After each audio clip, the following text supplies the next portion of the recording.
First half of our program शुरू करते हैं, nutrition in dialysis patient.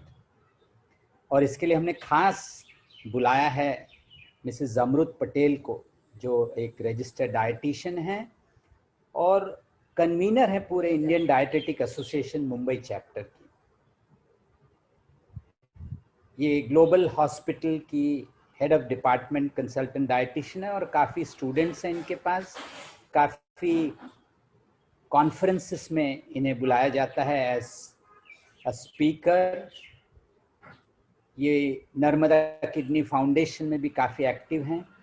Both patients, technicians, nurses, dietitian के students, इन सभी लोगों को सिखाने में इनका बहुत बड़ा रोल है। तो without wasting time Jamrud Patel ji से गुजारिश करेंगे कि आप अगले 30 मिनट में can we ask everybody to mute. I think जब तक हम म्यूट नहीं करेंगे डिस्टर्बेंस आती रहेगी हर एक के घर से। मैं भी अपने आप को म्यूट कर रहा हूँ। ओवर टू जम।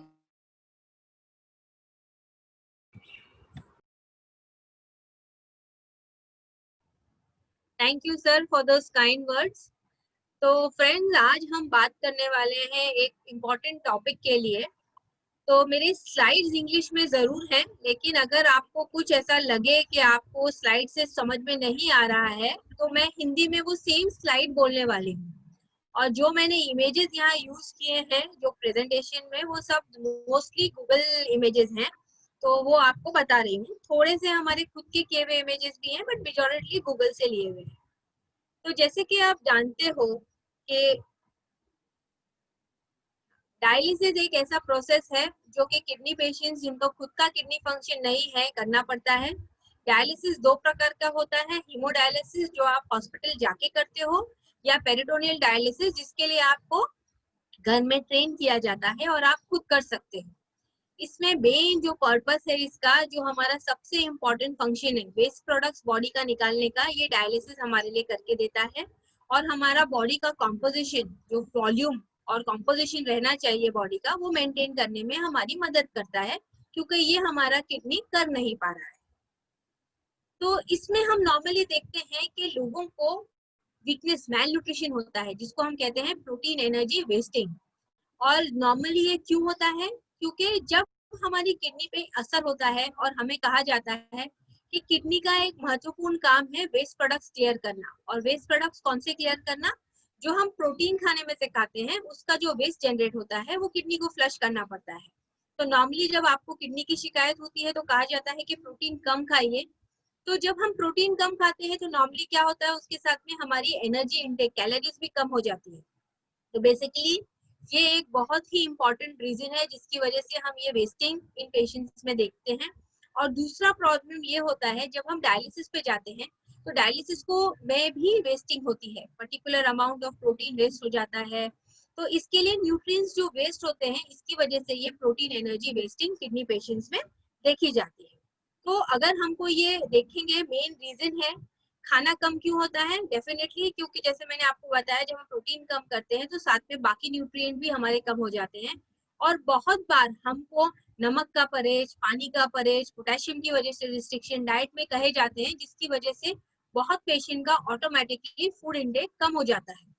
तो आपको ये ध्यान रखना है कि जो परहेज आपको बताए जाते हैं उसके अंदर आपको अच्छा कैसे खाना है। और आज मेरी यही कोशिश रहेगी आपको बताने की कि आप क्या खा सकते हैं अपने परहेजों के साथ। अभी आप अगर ये प्रिस्क्रिप्शन देख रहे हैं तो इस पे लिखा हुआ है रीनल डाइट। तो फ्रेंड्स, पहले तो मैं एक बात बता दूं कि कुछ भी रीनल डाइट नहीं होती। आपकी रिपोर्ट के हिसाब से आप क्या ट्रीटमेंट ले रहे हो, उसके हिसाब से आपका खाना पीना हम मॉडिफाई करते हैं। ओके, तो वो परहेज आपको सिर्फ उतना ही फॉलो करना है। जैसे कि मैं बता रही थी कि जब हम डायलिसिस करते हैं तो हमारा थोड़ा प्रोटीन का वेस्टेज होता है। जब आप हीमोडायलिसिस पे हो तो वो 4 से 8 ग्राम होता है। जब आप पेरिटोनियल डायलिसिस करते हो वो थोड़ा और ज्यादा होता है। तो हमको इस बात का भी ध्यान रखना है कि जो डाइट, जब हमारा किडनी का प्रॉब्लम चालू होता है, जब हमको जो डाइट दी जाती है और जब हम डायलिसिस पे आते हैं और किस प्रकार की डायलिसिस पे आते हैं, उसके हिसाब से हमको हमारा खाना पीना चेंज करना चाहिए।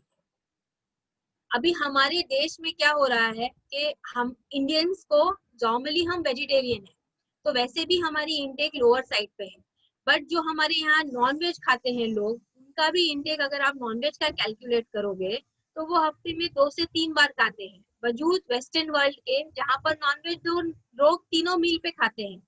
तो हमारा इनटेक पहले से भी कम है। और कोई भी जब भी हम लोग हमारे देश में अगर आप प्रथा देखोगे, कोई भी रिलीजियस बिलीफ देखोगे, फास्टिंग एक ऐसी चीज है, उपवास, जो हमारे बीमार लोग भी करते हैं, हमारे हेल्दी लोग भी करते हैं, तो उसकी वजह से भी हमारी इनटेक्स बहुत बार कम हो जाती है। तो मैं यही बोलना चाहूंगी कि जो लोग डायलिसिस पे हैं वो परहेज ना, जितना डॉक्टर बताते, डाइटिशियन बताते हैं, उतना ही परहेज करें, अपने आप को फास्टिंग ना दें, अपने हिसाब से खाना पीना बंद ना करें, क्योंकि जब आप ये करते हो तो ऑटोमेटिकली आपका इंटेक और कम हो जाता है। तो अभी हमको क्या करना है, हमको अच्छा खाना है, हमको मेडिकल हेल्प अगर लगती है तो हमें जरूर लेनी है। अगर हम अच्छी काउंसलिंग पहले से लेंगे तो हमारे को तकलीफ नहीं होती। और बहुत दफे जो हमने ऑब्जर्व किया है कि डायलिसिस में बहुत दवाइयां खानी पड़ती है और इसकी वजह से लोग कहते हैं कि दवाई खाली, खाना नहीं खाना है। तो आपके डॉक्टर से बात कीजिए, अगर आप अच्छा खाना पीना खाएंगे तो आपके डॉक्टर आपकी मेडिसिन वैसे भी कम कर देंगे। तो अच्छे से खाइए, जो परहेज दिया गया है वही फॉलो कीजिए। अभी मैं जानती हूँ इस ग्रुप में बहुत डायलिसिस टेक्नीशियन भी हैं, इसके लिए मैंने ये स्लाइड रखा है। आप खुद भी अपने आप का मॉनिटरेशन कर सकते हैं ये सिंपल मेथड से। अगर आपका वजन पिछले 6 महीने में कम नहीं हुआ है, मैं वजन की बात कर रही हूँ, मैं सूजन की बात नहीं कर रही, क्योंकि बहुत दफे क्या होता है, बहुत लोगों को सूजन होती है, जब वो डायलिसिस शुरू करते हैं, शुरू के तबके में उनका वजन कम होता जाता है तो उनको लगता है वजन कम हो रहा है। तो अपने डॉक्टर से बात कीजिए, अगर आपकी सूजन कम हो रही है तो बहुत अच्छा है, लेकिन अगर आपका वजन कम हो रहा है तो डेफिनेटली आपको मेडिकल हेल्प लेनी है।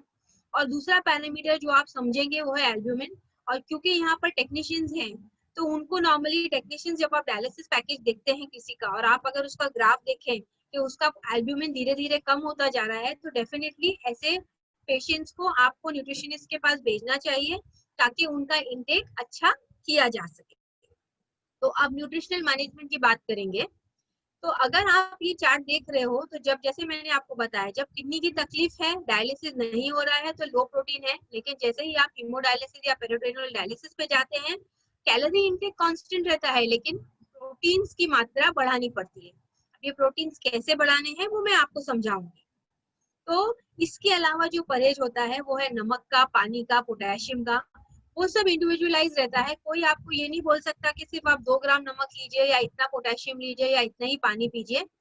जो आपके रिक्वायरमेंट है उसके हिसाब से ये रिस्ट्रिक्शंस को हम आपको देते हैं। तो सबसे पहले हम एनर्जी की बात करेंगे। एनर्जी आप आपके खाने में कैसे बढ़ा सकते हैं? सबसे इम्पोर्टेंट चीज है कि जैसे मैंने देखा है कि डायलिसिस पेशेंट दिन में 1-2 बार खा लेते हैं, खाना दिखता है, भूख नहीं लगती है तो बोलते हैं नहीं खाना है, वो गलत है। आपको फ्रीक्वेंटली खाना है। हाई कैलोरी फूड जैसे कि तेल है, घी है, आप रोटी बनाते हैं या चावल दाल खा रहे हैं तो चावल दाल के अंदर 1 चम्मच घी गरम गरम करके डाल दिया तो आपकी कैलोरी की मात्रा खाने में बढ़ जाएगी। यदि आप डायबिटिक नहीं हैं तो शक्कर यूज कीजिए, गुड़ यूज कीजिए, साबूदाना या अरारोट का डेजर्ट बना सकते हैं या आपके रोटी के आटे में ऐड कर सकते हैं। इससे आपकी कैलोरी की मात्रा खाने में बढ़ेगी। नॉर्मली ये करने से सिर्फ कैलोरी बढ़ती है। अगर आपको कैलोरी के साथ में प्रोटीन भी बढ़ाना है, जैसे हीमोडायलिसिस में प्रोटीन का इंटेक होते हैं 1.2, यानी आपको करीब 60 से 70 ग्राम तक प्रोटीन खाना है। लेकिन जब आप पीडी पे होते हैं, पेरिटोनियल डायलिसिस पे, तो प्रोबेबली ये प्रोटीन की मात्रा 70 से भी ज्यादा बढ़ानी पड़ती है।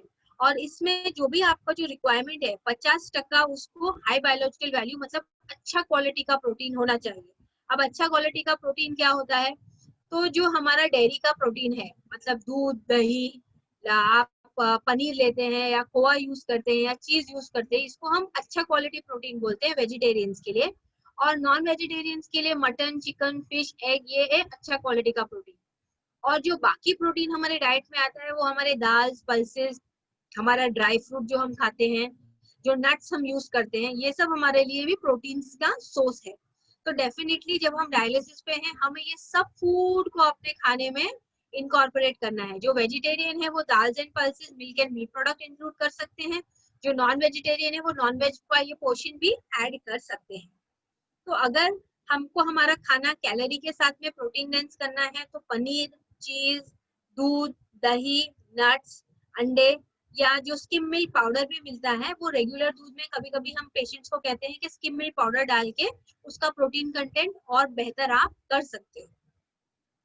नॉर्मली हम जब आपको ये बताते हैं तो एक चीज का ध्यान रखना है कि जो पोर्शन साइज है आपका नॉनवेज का या दाल्स और पल्सेस का वो आप आपके डाइटिशियंस को पूछ लीजिए। और ये जो इमेज आपको दिख रही है ना यहाँ, ये जो मैंने कटोरियां दिखाई है, नॉर्मली कोशिश करके अपनी कटोरी का साइज अपने डाइटिशियन के पास लेके जाइए ताकि उनको समझ में आए कि आप कौन सा साइज यूज कर रहे हैं। क्योंकि मैं बोल रही हूँ ये कटोरी आपके लिए जो बड़ी कटोरी है 200 ग्राम की और आप कह रहे हैं ये 50 ग्राम की कटोरी, तो डेफिनेटली वो मैच नहीं होगा। तो अगर आप चाहते हैं कि आपका कैलकुलेशंस प्रॉपर हो तो स्टैंडर्ड जो आप कटोरी घर में यूज करते हैं आपके न्यूट्रिशनिस्ट को बताइए, फिर उसमें वो कन्वर्ट करके आपको बताएंगे कि आप कितना खा सकते हैं। जैसे अभी आप यहाँ देख रहे हो ये ड्रमस्टिक का लेग, ये ड्रमस्टिक का लेग अगर आप वजन करने जाओगे तो अराउंड 80 ग्राम का वजन आएगा इसका। अगेन नॉर्मल स्टैंडर्ड ड्रमस्टिक है, ओके। अगर आप इसी ड्रमस्टिक का मीट जब खाने जाएंगे तो 25 से 30 ग्राम ही आएगा। तो आप फर्क देख रहे हैं, जो बाकी वेट है वो हड्डी का वजन है।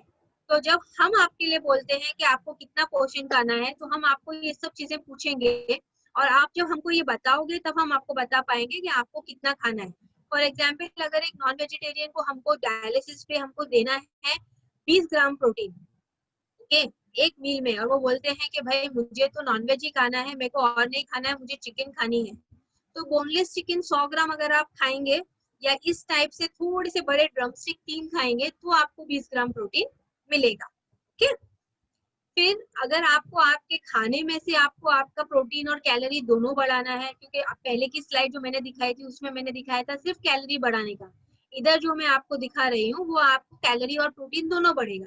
जैसे जब हम आटा बांधते हैं रोटी बनाने के लिए तो आधा गेहूं का या और कोई भी सीरियल यूज करके अगर हम बेसन यूज करें या अगर हमें बेसन से लगता है कि गैस होगा तो दूध यूज करें या दूध का पाउडर यूज करें तो हमारी कैलोरी के साथ में प्रोटीन की मात्रा भी बढ़ती है। सिमिलरली हमारा शाम का जो नाश्ता है उसमें अगर हम बॉईल करके स्प्राउट्स खाएं या स्प्राउट्स का कुछ डोसा बना लें या चीला कर लें तो हमारी प्रोटीन की मात्रा बढ़ती है। नॉर्मली बहुत लोगों को जिनको ऑफकोर्स फ्लूइड का रिस्ट्रिक्शन नहीं होता उनको सूप पीना पसंद होता है डायलिसिस पे, तो सूप थिक करने के लिए हम लोग कॉर्नफ्लावर यूज करते हैं। तो कॉर्नफ्लावर की जगह आप सोया का आटा यूज कीजिए, सोया का आटा भी आप यूज कर सकते हो रोटी बनाने के लिए। तो ये कुछ प्रकार हैं जो आप करके आपका कैलोरी और प्रोटीन खाने में बढ़ा सकते हैं, ओके। अभी हमने आपको ये एक रेसिपी दिखा रही हूँ मैं, जिधर हमने ये मिस्सी रोटी आपने सुना होगा, ये मिस्सी रोटी की रेसिपी है बेसिकली, जिधर आप गेहूं का आटा और बेसन का आटा आधा आधा क्वांटिटी यूज करें और उसको ऊपर घी से सेके या तेल से सेके जो आप यूज करते हैं, तो इससे आपकी कैलोरी और प्रोटीन दोनों की मात्रा अच्छी बढ़ सकती है। और बहुत दफे क्या होता है यदि आपको फ्लूइड का रिस्ट्रिक्शन है तो इसमें आपको देख रहे हैं ये ड्राई आइटम है, तो आप इसको इजीली खा सकते हैं, नाश्ते के लिए खाने में साथ में खा सकते हैं, जैसे आप चाहें इन बिटवीन खाना चाहते हैं। इसके अंदर थोड़ा मसाला डाल के बनाएंगे तो बिना और कुछ अकम्पलीमेंट के भी आप ये खा सकते हैं। अभी इधर मैं एक और बात बोलना चाहूंगी कि बहुत लोगों को लगता है कि सिर्फ खाने से ही हमारा कैलोरी प्रोटीन बढ़ना चाहिए, ऐसा नहीं है। अगर मेडिकली आपको जरूरत है तो ये बहुत सारे प्रोटीन कम सप्लीमेंट्स है, बहुत कंपनियां बनाती हैं, आप ये सप्लीमेंट्स आपके खाने में यूज कर सकते हैं। और ये पाउडर ऐसे नहीं है कि पानी में या दूध में डाल के ही पीना है, बहुत ऐसे पाउडर भी हैं जो आप अपने रोटी के आटे में या दाल में ऊपर डाल के खा सकते हैं ताकि आपका कैलोरी और प्रोटीन बढ़े। अभी तो हमारे को ये प्रोटीन फॉर्म में जो है ये बिस्किट के फॉर्म में भी आ गया है, बार के फॉर्म में भी आ गया है, जो हम लोग चॉकलेट खाते हैं ना वैसे प्रोटीन का बार आता है, तो आप वो भी यूज कर सकते हैं। लेकिन ये यूज करने के लिए आप अपने डॉक्टर या डाइटिशियन को पूछ लीजिए, क्योंकि उनको उसका पोटेशियम और फॉस्फोरस का कंटेंट, आपका ब्लड वैल्यूज क्या है उसके हिसाब से वो आपको गाइड कर सकते हैं कि आप ये कितना खा सकते हैं।